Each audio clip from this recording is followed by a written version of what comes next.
Hello, everyone. We hope you're having the kind of beautiful afternoon that we're having here in Colorado. That's right. I'm here today with my son in law. He's a lumberjack. No, the beard makes him look like that, though, doesn't it? We want to talk today about barriers to spiritual growth. But before we do, I must confess that my son in law is whipping me in March Madness. Oh, it was a rough weekend because my wife is whipping me in my brackets. I don't know how I feel about that. Well, it's okay. To tell you the kind of bracket I'm having, I picked Stony Brook over Kentucky. So that gives you some idea of what I've been doing. Losing. But Bryce, as long as OU beats Kansas, we're okay. I don't know. First, those Sooners got to get past A&M. That's true. They do. Well, by the time this vlog comes out, well, no, they will not have played then, will they? Nope. Okay, well, let's all pray together for that. No.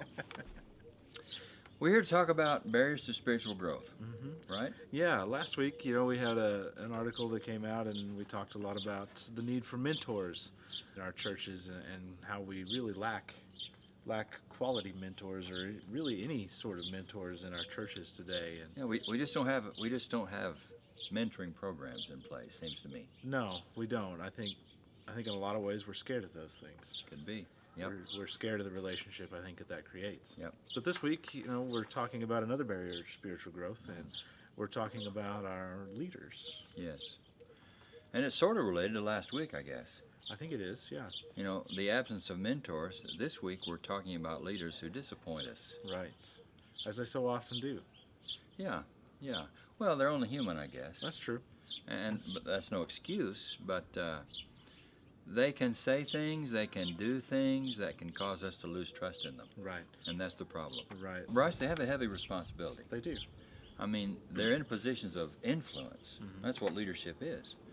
And so they do have to be very careful about what they say and what they do. Right. And they have to present the best example for Christ that they possibly can. Right. So I know that's not easy, and we ought to be forgiving and patient with them. On the other hand, they need to recognize the kind of awesome responsibility that they do have. That's right. So I think we're probably all well aware of the detrimental effects that moral failure or weakness in a leader can have upon others. For sure.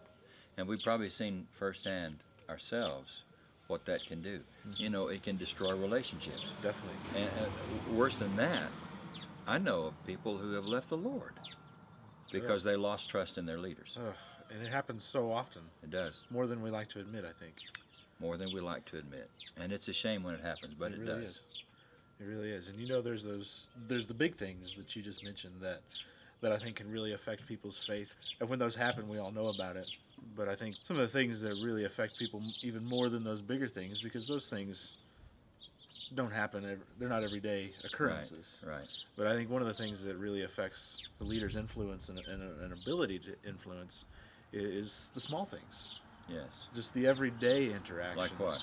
That we have with someone. Just the way that you speak with someone. If someone comes to you with an idea, the way that you treat that idea, if you can acknowledge it and accept it and take it into consideration, or if you just immediately shoot it down, and just the way that you treat an individual. It makes a huge difference. And we hear it all the time, the things that you do when people aren't looking, or when you think nobody's looking, the way that you treat the person that may not have the same ideas as you do. Yeah.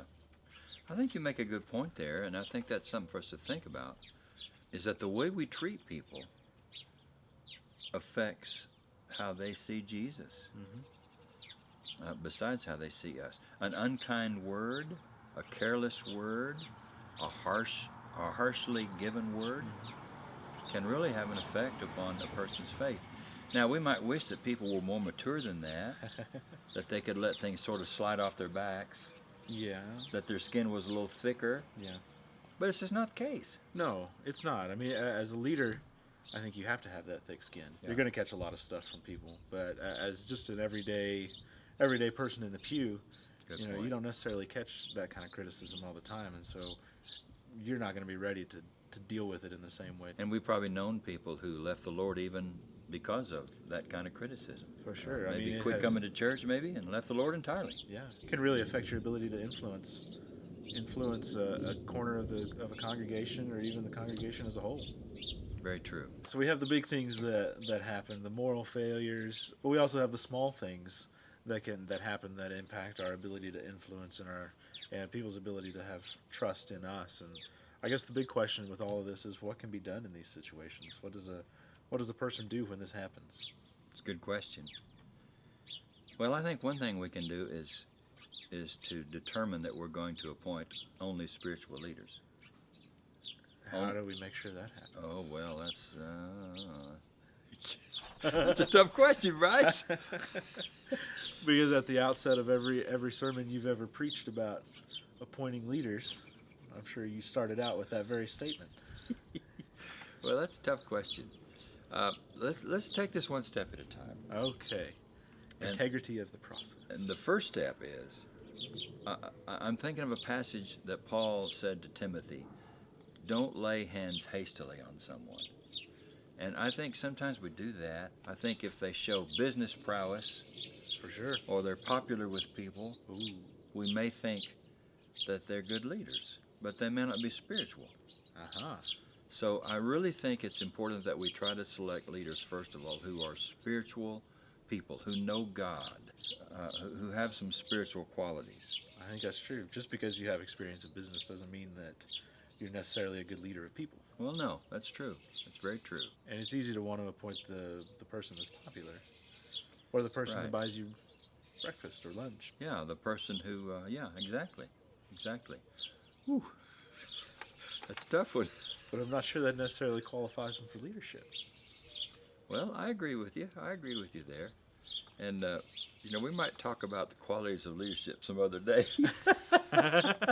But I think that the point is well taken, that we need to appoint spiritual leaders. Right. That's the first step.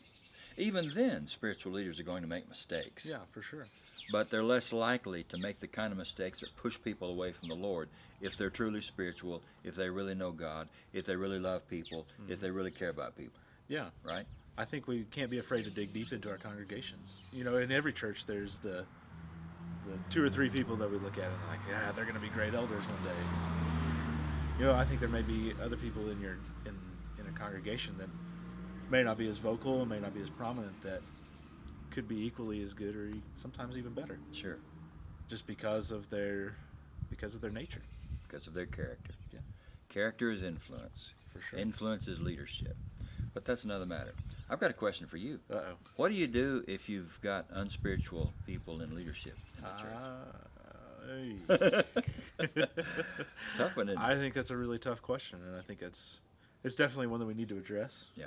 But I'm not sure that this short little video is the place to do it. I agree. Okay, well, I'll scrap that question for now then. Another suggestion I would offer, Bryce, is that we need to be willing to confront our leaders. Okay. And, of course, we need to do it in love and in the spirit of Christ. Oof.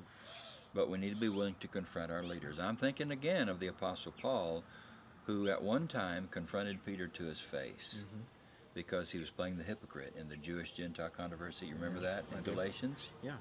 I mean, Paul had the courage and the love for Peter and for the church to confront a leader who was not doing right.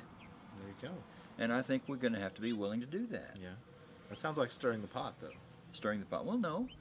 I mean, no, we don't want to we don't want to disrupt the church. We don't want to stir the pot. But if a church has unspiritual leaders or leaders who are committing unspiritual practices and pushing people away from the Lord, they need to be confronted. I totally agree. Yeah. With that, I think so many times we're hesitant to confront because we think it's going to cause some great big issue. Yeah. When ignoring the thing that we're wanting to confront about can sometimes cause a bigger problem. It's true. You know. It's true.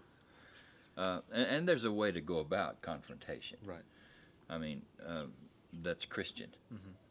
There's confrontation that is Christian, and then there's confrontation that is far from the Spirit of Christ, of Right. course. But I think most of us probably are hesitant to confront others, I think so. even when they need to be confronted. Definitely. I think we need to take Paul's admonition to talk about the truth in love, speaking the truth in love. Speak the truth in love. And I think we've got to do a better job of that. Another thing I want to say on this, Bryce, is that we must remember whom we follow. Okay. We follow Christ. Paul said, follow me as I follow Christ. We're not obligated to follow human beings if they're not following Christ. There you go. And for sure, when we lose trust in our leaders, we must not discard our trust in Jesus. Okay. We cannot allow the actions and the words of others to push us away from our loyalty to Jesus, because only He deserves our absolute loyalty. So giving up our faith because of certain individuals isn't a good excuse? No. It happens. I know it happens. But we just can't let it happen. Right. We just got to remember that our faith is in Jesus, and we're following Him. And if there is no other human being in the world who follows Him, we're going to follow Him. There you go. I think that's a big fight. It is. That's a big ask of people. Well, it is, because we do need leaders. Mhm. And sometimes they will disappoint us. They will. Yeah, they will. I mean, it's going to inevitable. happen. It's going to happen. Even And your favorite leader that's is right. going to disappoint. But when that happens, we need to be mature enough to recognize and remember that we're followers of Jesus. You know, I think those are all great points as we talk about leaders and their ability to influence and their ability to lose their influence really quickly. You know, whether it's in the big things or in the little things, the little words that they say that sometimes only you and I will be witness to. Well, it's helpful to remember too, Bryce, that our words, our actions, our examples do have an impact. That's true. Maybe that's the takeaway here. I think that may be it. We just need to be careful. We've got to be careful what we do and what we say when we know everybody's watching and when we think nobody is watching. And we need to pray that God will protect our influence. Every single day. Yeah. I guess that's it for today in this beautiful afternoon. Wish you were here. Unless you want to go shoot some free throws. You challenging me to a free throw duel? I think I am. I'm ready. Let's do it. Okay.